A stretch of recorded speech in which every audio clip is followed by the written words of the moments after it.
Great morning, everyone! So, yan. This is a book by John Gray.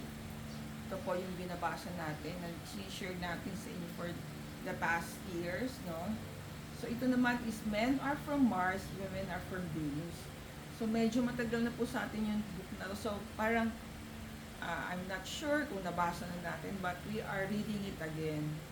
No? So parang hindi pa natin nabasa it looks. No? So talks about the differences, just like this book, it talks about the differences between man and woman. So iba-iba daw kasi yung factors. So yung starting story niya is about men were born in Mars and kumbaga and women are from Venus. So parang men went to Venus to meet these women. So doon nila nakita yung differences nila.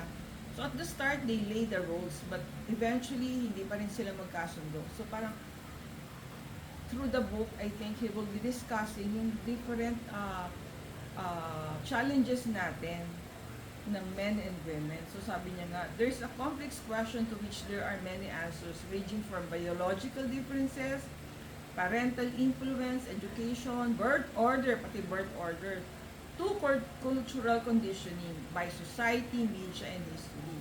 So, varied, di ba? Marami tayong differences with each other. So, yan, we're reading it again, or reading it. So, friend, if we find something interesting, we'll share with you kung ano ba yung theories or mga suggestions or lessons of John Gray sa Men Are From Venus and Women Are From Men Are From Mars and Women Are From Venus. So, this is more popular than this book. Pero marami rin tayong nuggets of wisdom we learn from this book, diba? Yan.